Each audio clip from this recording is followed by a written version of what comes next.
It is widely recognized by those who claim to be conservative or traditional Catholics that Vatican II taught errors and false doctrines.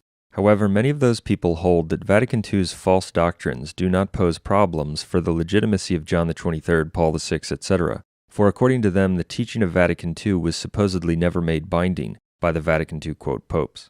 In this video, we will address this issue and refute widespread misconceptions that exist on this matter. Our article and book dealt with this topic in detail. Those materials contain numerous revealing facts. However, there are a number of interesting new points that we need to consider, especially with regard to John XXIII's opening speech at Vatican II. On October 11, 1962, John XXIII gave the speech that opened the Second Vatican Council.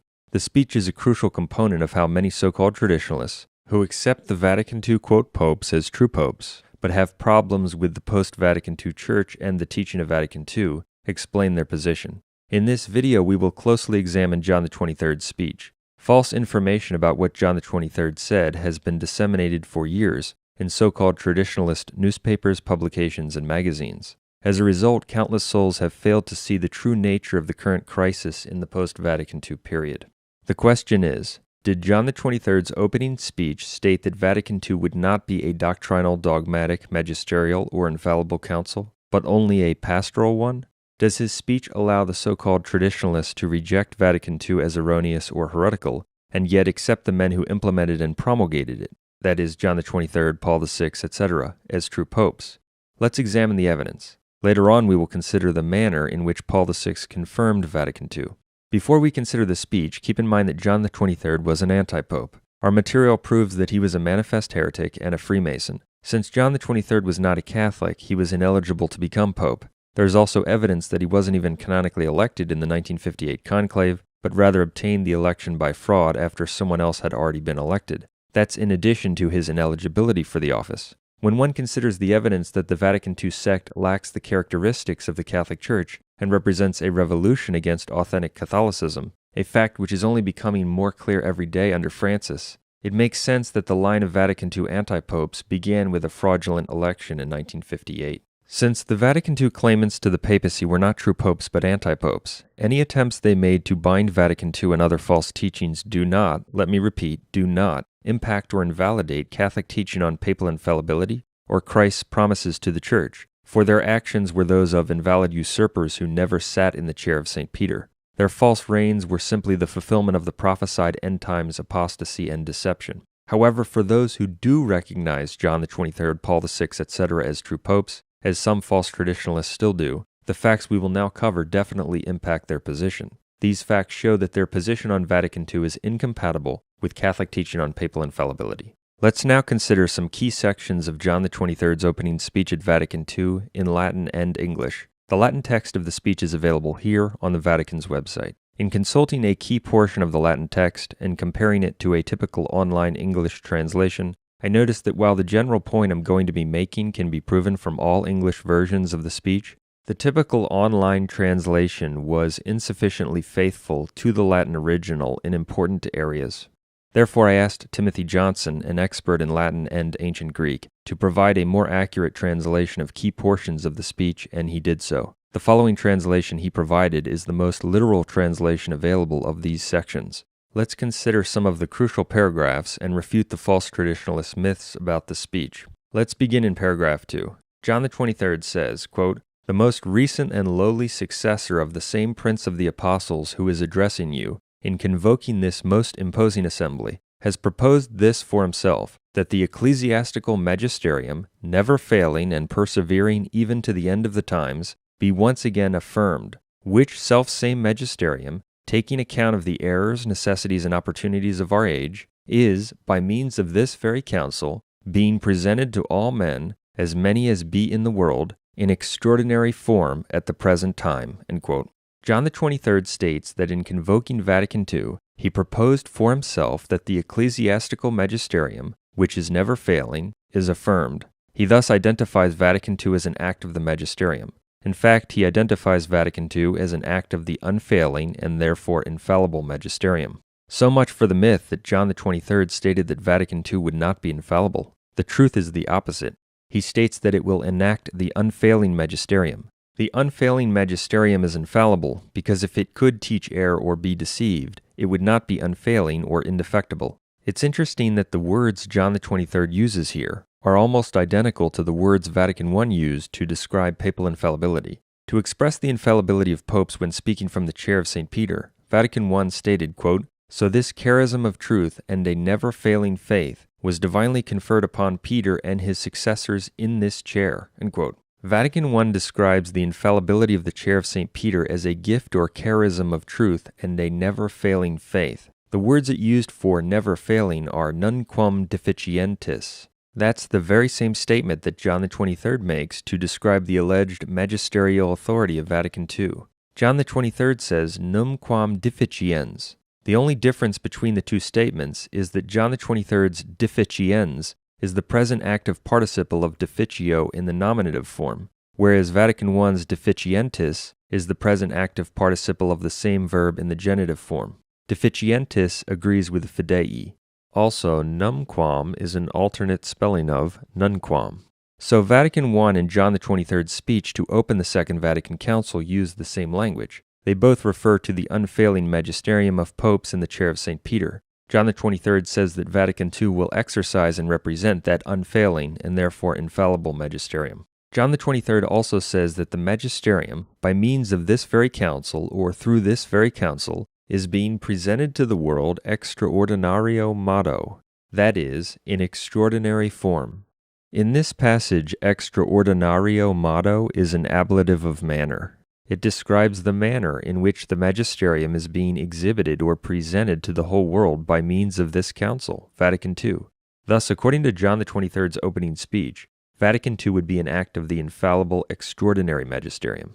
As we can see, the facts about what John the 23rd actually said in the speech are just the opposite of what false traditionalists have been telling people for years. One should also keep in mind that while not everything a pope writes, approves, or promulgates is magisterial, if something on faith or morals is indeed authoritatively taught by the magisterium to the entire world, it is by that very fact infallible. The magisterium cannot commit itself to that which is false. Pope Pius XI, Divini Ilius Magistri, quote, "Upon this magisterial office Christ conferred infallibility. God himself has made the Church a sharer in the divine magisterium, and by a special privilege granted her immunity from error," end quote. Pope Leo XIII also teaches in Caritatis Studium, quote, "A living perpetual magisterium was necessary in the Church from the beginning, which could by no means commit itself to erroneous teaching. And since the faithful must learn from the magisterium of the Church whatever pertains to the salvation of their souls, it follows that they must also learn from it the true meaning of Scripture," end quote. Since Vatican II purported to be magisterial, and in fact an act of the unfailing magisterium, either it is infallible in all of its teaching on faith, morals, and the understanding of Scripture, or the men who organized and confirmed it were not true popes, but anti-popes. The truth is clearly the latter. Continuing with John the 23rd's opening speech, he speaks of Vatican II in the context of ecumenical councils. He then says, quote, "Testimonies of this extraordinary magisterium of the Church, that is, of its universal synods, come constantly before our eyes," end quote. Since John the 23rd identifies Vatican II as one of those universal synods, he therefore once again identifies Vatican II as the testimony of the extraordinary magisterium of the Church. The extraordinary magisterium of the Church is infallible. In paragraph number 5 of his opening speech, John the 23rd discusses the principal or chief duty of the council. Does he say that Vatican II will merely be a pastoral council that won't deal with doctrine, as the false traditionalists have told so many? No, not at all. He says this, quote, "The principal duty of the council, defending and promoting doctrine," end quote. According to John the 23rd, the main purpose of the council was to deal with doctrine. He then says, quote, "What especially interests the ecumenical council is this, that the sacred deposit of Christian doctrine should be more effectively guarded and presented," end quote. Are people beginning to see how false traditionalists have misled the world about this speech and what it contains? The council will concern Catholic doctrine, according to John the 23rd. In number 6, he says, quote, "These things having been established, sufficiently has been manifested, venerable brothers, the role that has been entrusted to the ecumenical council in regard to what pertains to doctrine. Namely, that the 21st Ecumenical Council wishes to hand down Catholic doctrine in an integral, undiminished, and undistorted manner," end quote. As we can see, Vatican II was intended to be a doctrinal council. Common misconceptions and lies refuted. The facts we've covered thus far are clear. However, let's now address the part of the speech that false traditionalists frequently misuse and misquote.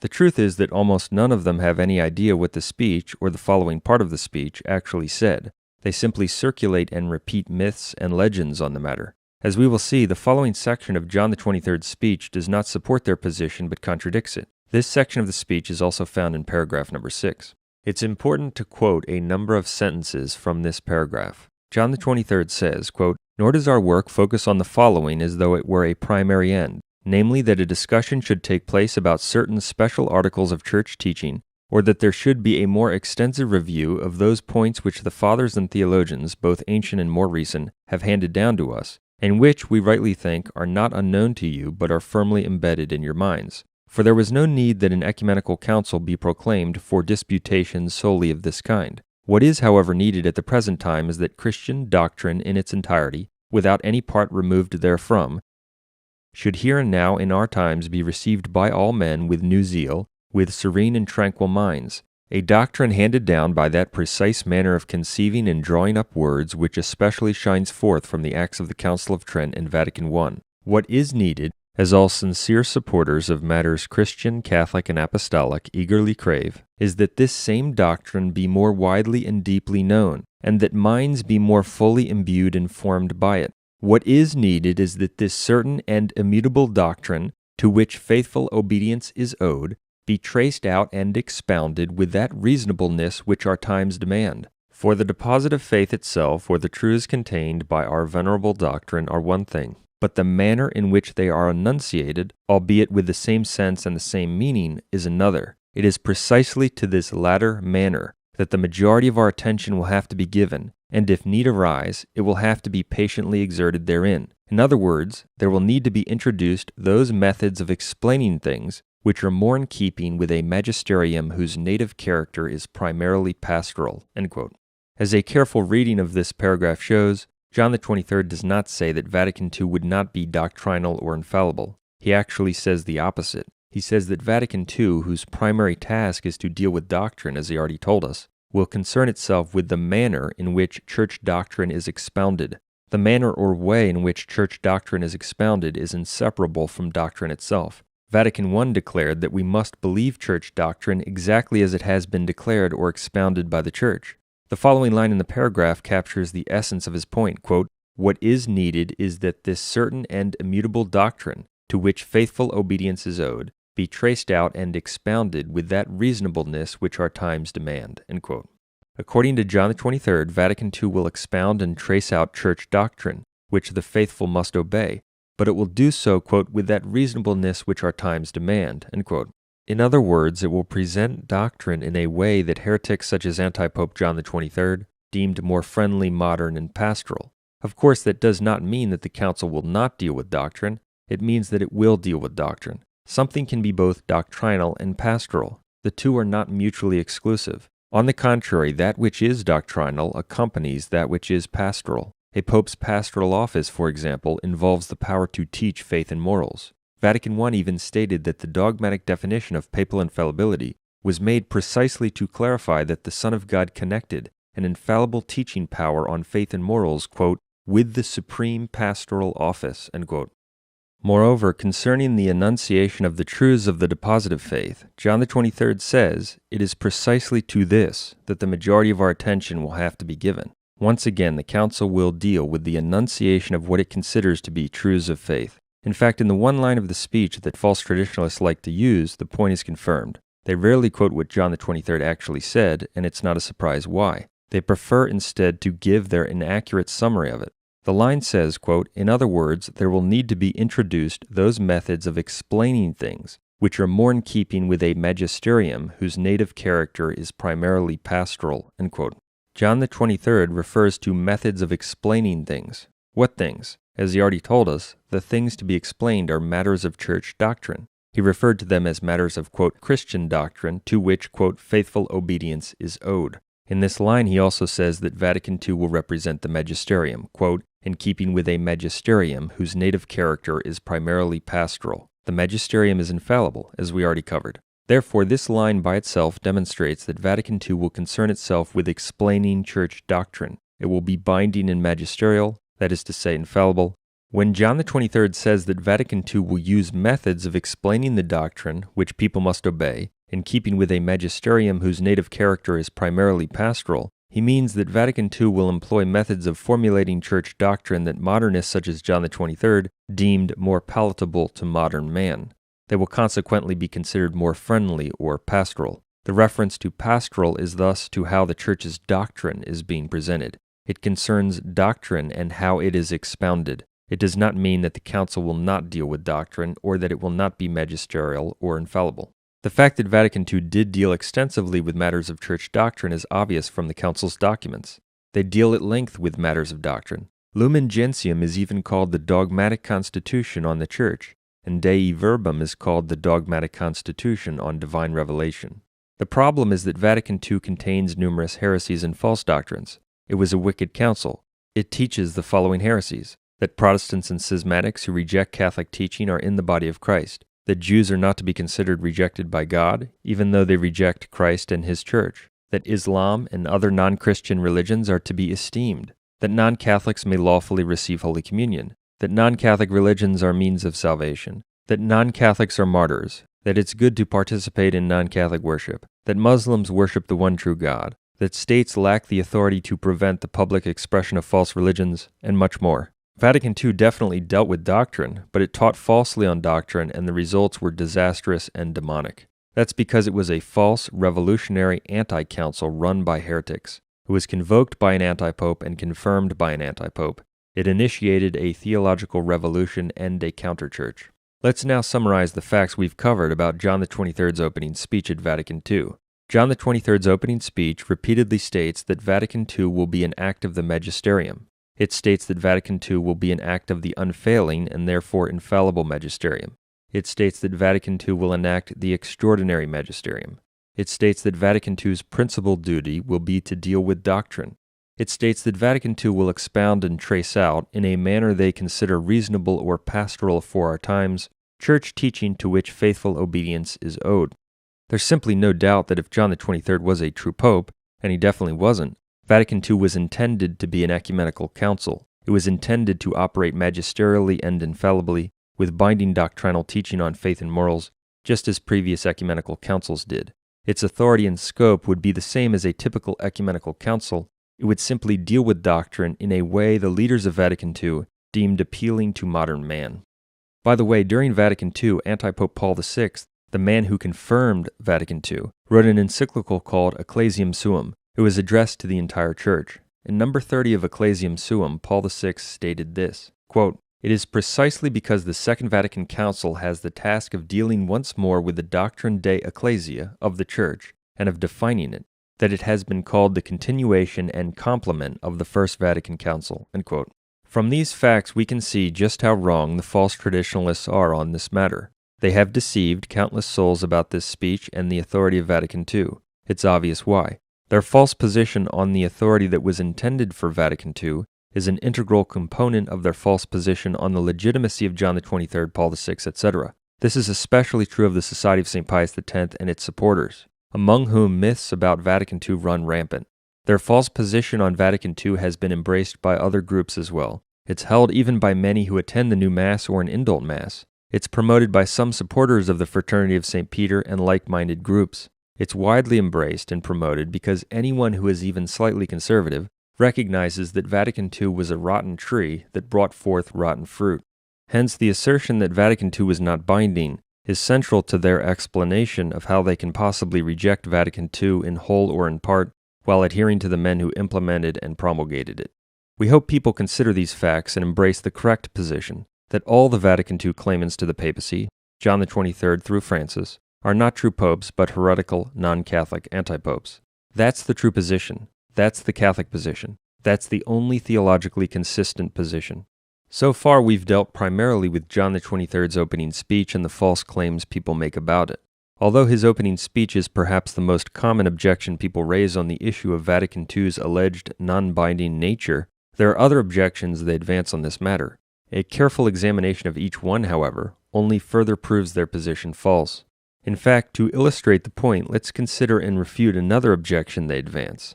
The theological note attached to Lumen Gentium further disproves their position. Some false traditionalists cite the theological note dated in 1964, which was attached to the document Lumen Gentium. This note, by the way, applied to the document Lumen Gentium, not to all Vatican II documents. A careful examination of the note only further refutes the false traditionalists' claims. That's because the note shows that the anti-popes made Vatican II binding and an act of the magisterium. If the theological note were applied generally to Vatican II, it would require people, for example, to accept Vatican II's false teaching on religious liberty. Here's what it says, quote, "Taking into account conciliar custom and the pastoral aim of the present council, this sacred synod defines as binding on the Church only those matters of faith or morals which it openly declares as such. The other matters which the sacred synod puts forward as the teaching of the supreme magisterium of the Church, each and every member of Christ's faithful must accept and embrace according to the mind of the sacred synod itself, which is clear either from the subject matter or from its manner of speaking, in accordance with the norms of theological interpretation." End quote. According to the theological note, people must accept the teaching of Vatican II, which it calls the teaching of the supreme magisterium, according to the mind of the synod itself. That mind or intention, it says, is clear from the subject matter or the manner in which the synod speaks on a topic. Well, everything in Vatican II was solemnly approved by anti-Pope Paul VI as binding, as we will see. Moreover, there are numerous places in Vatican II where the synod, the Vatican II Robbers Synod, sets forth what it considers to be the teaching of the supreme magisterium in language that is binding. For instance, in number 9 of its heretical Declaration on Religious Liberty, Vatican II states, quote, "The things which this Vatican Synod declares concerning the right of man to religious liberty have their foundation in the dignity of the person, whose needs have become more fully known to human reason through the experience of the ages. In fact, this doctrine on liberty has its roots in divine revelation. With all the more reason, therefore, it is to be preserved sacredly by Christians." End quote. Remember, according to the theological note, one must accept Vatican II according to the mind of the synod itself, which is clear from the subject matter or what it says. Here Vatican II declares that its false teaching on religious liberty is rooted in divine revelation and is on that account to be preserved sacredly by Christians. In the Latin, servanda est, meaning is to be preserved, is a gerundive agreeing with doctrina. The Council is thus directly stating that its doctrine concerning religious liberty, which it says comes from divine revelation, is to be preserved sacredly by Christians. That means that each and every person who accepts Paul VI must accept Vatican II's teaching on religious liberty as sacred and rooted in divine revelation, for that is the mind of this synod which is clear from what it said. And there's more. In number 12 of the same document, Vatican II says, quote, "The Church, therefore, faithful to the truth of the gospel, follows the way of Christ and the apostles when it acknowledges the principle of religious liberty as in accord with human dignity and the revelation of God, and when it promotes it." End quote. Those who accept anti-Pope Paul VI as a pope are bound to accept Vatican II's heretical teaching on religious liberty as 1. Faithful to the truth of the gospel, 2. Following the way of Christ and the apostles, and 3. In accord with the revelation of God. For that is the mind of the synod which is clear from what it says. As we can see, bringing up the theological note does not help the false traditionalists. It only further destroys their position by proving they are bound to the false teachings of Vatican II. Other examples could be given. In fact, let's examine another popular objection false traditionalists raise on this issue. They like to quote a speech that Paul VI gave during the last general meeting of Vatican II on December 7, 1965. They think the speech proves that Vatican II did not make any extraordinary dogmatic pronouncements, and therefore that Vatican II's false teaching on various topics could not have been promulgated in what would be an infallible or binding way. But they are quite wrong for several reasons. First, as we already saw, John XXIII convoked Vatican II to be an ecumenical council. He stated that Vatican II would be an act of the unfailing magisterium, and would present the magisterium, quote, in extraordinary form. And that is exactly how Paul VI confirmed Vatican II in the official acts of the council, as we will see. Second, even if one supposed, for the sake of argument, that Paul VI's remarks on that particular day, which weren't even an act of the council, proved that Vatican II did not attempt any extraordinary dogmatic definitions, that would not prove that Vatican II was not promulgated with what would be the infallible authority of the magisterium if Paul VI had been the Pope. That's because, in addition to the solemn or extraordinary magisterium, the teaching of the ordinary and universal magisterium is infallible, as Vatican I declared. Vatican II identified its own teaching as that of the Supreme Magisterium, as we already saw. Vatican II was also undoubtedly universal, as it purported to be an ecumenical council and it applied to the entire Church. Whether the magisterium teaches in an extraordinary fashion or in its ordinary and universal magisterium, or in what is simply identified as the authoritative teaching of, quote, the magisterium to the entire world, it is infallible. As we already demonstrated from the teaching of Pope Pius XI in Divini Illius Magistri and Pope Leo XIII in Caritatis Studium, the authoritative teaching of the Catholic magisterium to the entire world on faith or morals cannot be false, regardless of whether that teaching is called the extraordinary magisterium, the supreme magisterium, the ordinary and universal magisterium, the unfailing magisterium, or simply the magisterium. Indeed, in his encyclical Providentissimus Deus No. 17, Pope Leo XIII refers to the infallible magisterium of the Church as, quote, the proper magisterium. Vatican II, without any doubt, purported to be the authoritative teaching of the Catholic magisterium to the entire world on matters of faith and morals. Since its teaching was false and heretical, the men who implemented and promulgated it could not have been true popes. In fact, in Pope Leo XIII's encyclical Satis Cognitum, there's a very interesting point in this regard. Pope Leo XIII describes the infallible magisterium of the Church as the, quote, living, authoritative, and permanent magisterium. He also says, quote, as often therefore as it is declared, on the authority of this teaching, that this or that is contained in the deposit of divine revelation, it must be believed by everyone as true. If it could in any way be false, an evident contradiction follows, for then God himself would be the author of error in man. End quote.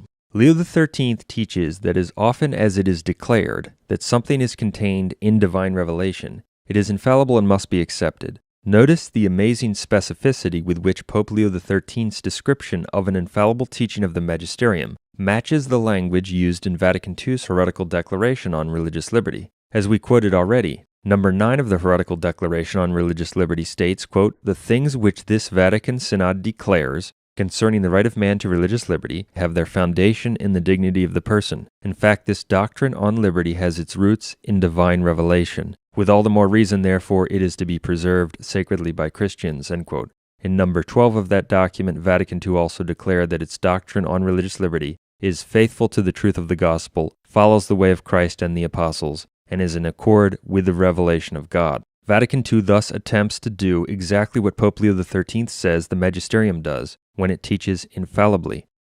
Vatican II, quote, declares that its doctrine on religious liberty is rooted, quote, in divine revelation, and for that reason is to be preserved sacredly by Christians. Leo XIII taught that as often as the magisterium declares that something is contained in divine revelation, it is infallible and must be believed by everyone as true. To state that such a teaching could be false is to state that God is the author of error. It is heresy. Therefore, it's simply a fact that according to the teaching of Pope Leo XIII in Satis Cognitum, all who hold that Paul VI was the Pope cannot consistently hold that Vatican II's teaching on religious liberty was false. When they assert that it was false and obstinately maintain that Paul VI was the Pope, they assert that God is the author of error. But we know that Vatican II's teaching on religious liberty and other matters was indeed false. That proves that Paul VI was not the Pope.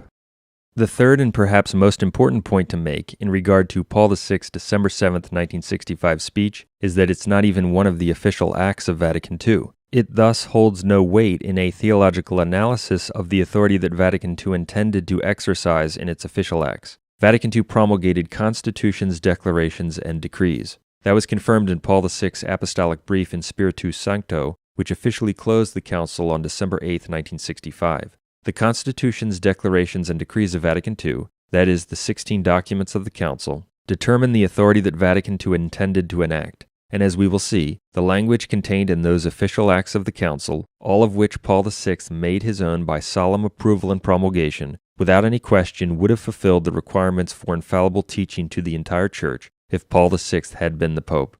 Those acts were approved as solemnly and authoritatively as popes approved infallible decrees at true ecumenical councils, as we will see.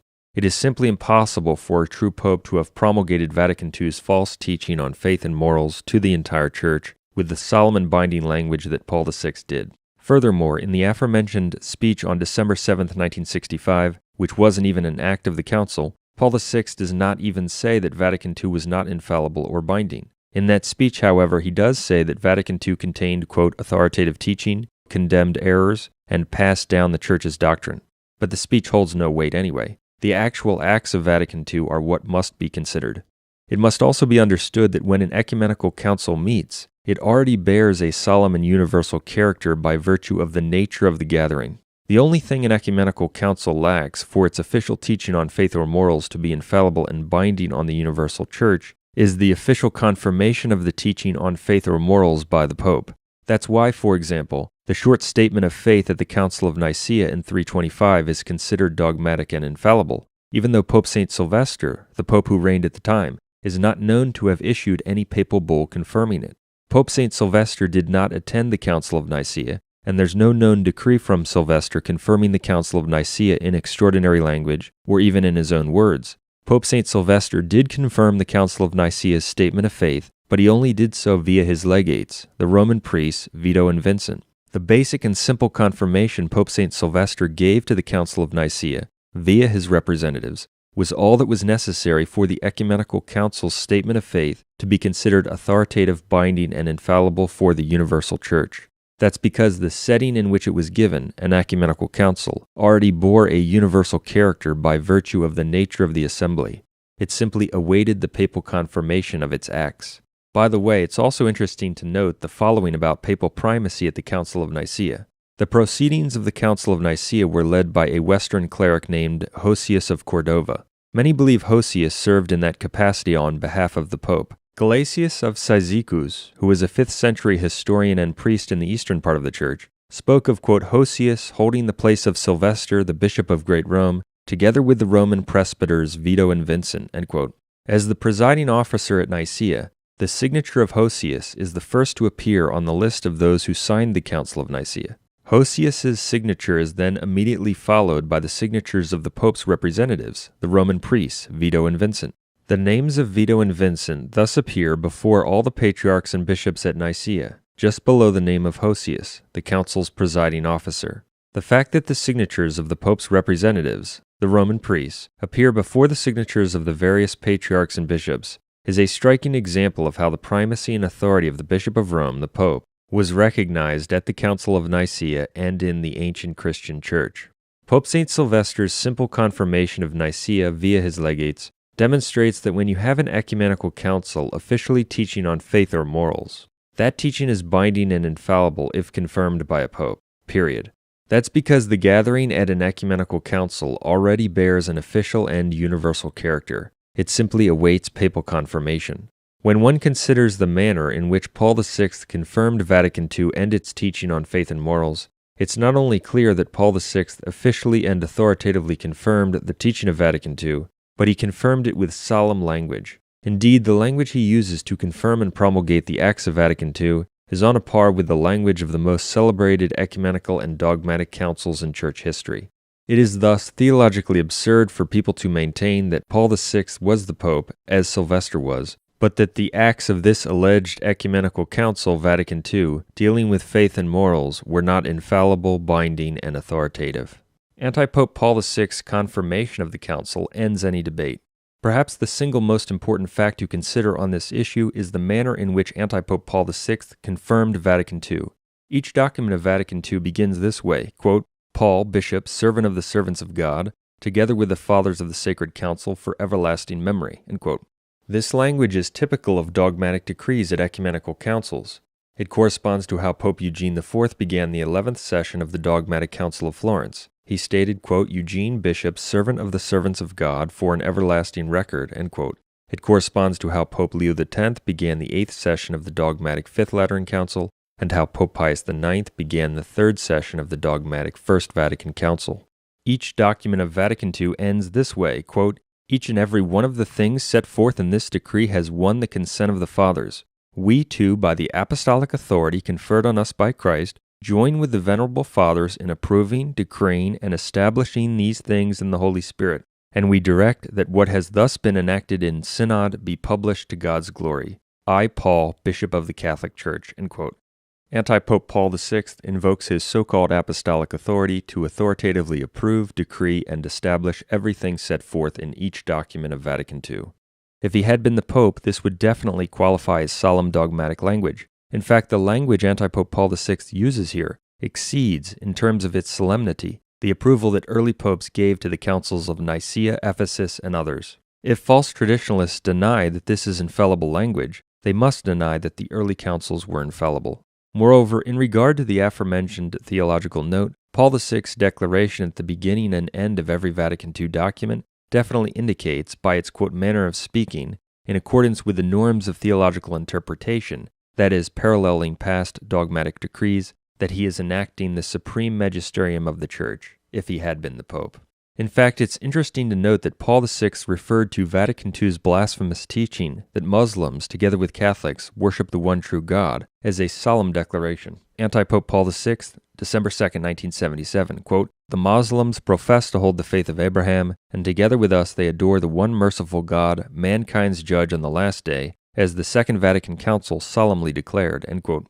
Anti-Pope Paul VI also solemnly closed Vatican II on December 8, 1965, by again declaring with his so-called apostolic authority that everything established in the Council is to be religiously observed by all the faithful. When Vatican II was officially closed on December 8, 1965, its quote authority was finalized at that point. Therefore, if Paul VI was the Pope, and he definitely wasn't, then the gates of hell would have prevailed against the Catholic Church on December 8, 1965, as a consequence of his solemn approval of Vatican II. Whether or not they want to admit it, those who obstinately accept the Vatican II anti-popes hold that the gates of hell prevailed against the Catholic Church on December 8, 1965. They hold that the papal magisterium can authoritatively commit itself to false teachings. That is heresy. They are contradicting Catholic teaching on papal infallibility and indefectibility. Furthermore, since the teaching of the magisterium is irreformable, according to Vatican I, statements made about Vatican II's authority after the council was promulgated, approved, and closed by Paul VI on December 8, 1965, would not determine its authority. Strictly speaking, such statements aren't even relevant to Vatican II's authority in comparison to the facts we've covered. However, when we consider what the anti-popes and leaders of the counter-church stated after Vatican II, it only further confirms that Vatican II is definitely considered binding and magisterial by the Vatican II counter-church. Some false traditionalists, for example, will cite a January 12, 1966 general audience of Paul VI.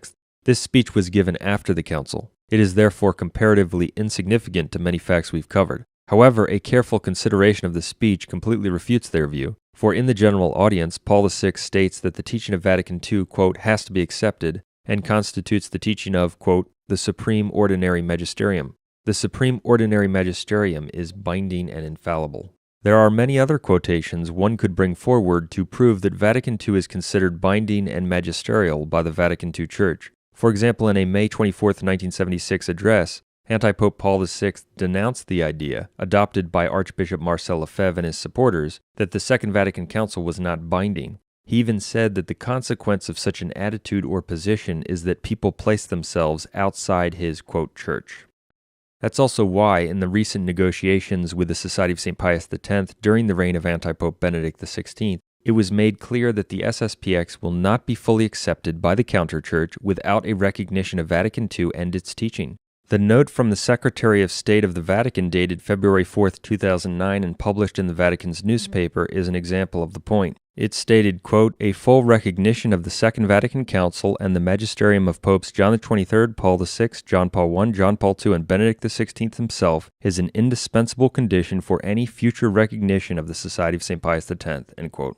In his comments on January 28, 2009, following his general audience, Benedict XVI also spoke of the SSPX and the necessity for them to accept Vatican II. He said he hopes that the SSPX will, quote, complete the necessary steps to achieve full communion with the Church, thus witnessing true fidelity to and true recognition of the magisterium and the authority of the Pope and the Second Vatican Council, end quote. In his book, The Ratzinger Report, he also stated, quote, it is likewise impossible to decide in favor of Trent and Vatican I but against Vatican II. Whoever denies Vatican II denies the authority that upholds the other two councils and thereby detaches them from their foundation, and this applies to the so-called traditionalism also in its extreme forms, end quote.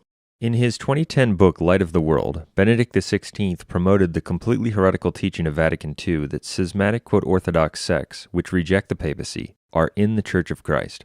Contrary to dozens of magisterial pronouncements, including dogmatic statements made by the First Vatican Council, Vatican II teaches that schismatic communities that reject the papacy and papal infallibility are, quote, true particular churches, that is, individual churches within the Church of Christ. In his book Light of the World, Benedict XVI not only agreed with and endorsed that heretical teaching, page 89, but he also explicitly stated that it's binding, page 96. He even indicated that it's irreformable with his statement that he would have no authority to alter it. Quote, "And not even a pope can offer an alternative definition of a church?" Answer, Benedict XVI, no, he has no authority over that. The Second Vatican Council is binding on him, end quote. With that statement, he was referring to the teaching of Vatican II that schismatic sects which reject the papacy are true particular churches, that is, individual churches within the Church of Christ. Many other statements from anti-popes Paul VI, John Paul II, and Benedict XVI prove that they consider Vatican II to be binding and magisterial. Those who ignore or deny the force of these facts, and instead convince themselves that the Vatican II, quote, popes did not attempt to use the authority of the Catholic magisterium to promulgate the teachings of Vatican II, are simply living in a fantasy world. There's no way around it. The Vatican II anti-popes attempted to use the authority of the Catholic Church and the papal magisterium, which is infallible, to promulgate the false teachings of Vatican II. That proves without any doubt that they did not possess the authority of the Catholic Church and the papal magisterium because they were anti-popes. Those who obstinately accept the Vatican II, quote, popes in the face of the facts contradict Catholic teaching. They deny papal infallibility and acknowledge heretics as Catholics. People need to embrace the true position, which includes rejecting Vatican II as a false council and rejecting all the Vatican II claimants to the papacy as anti-popes.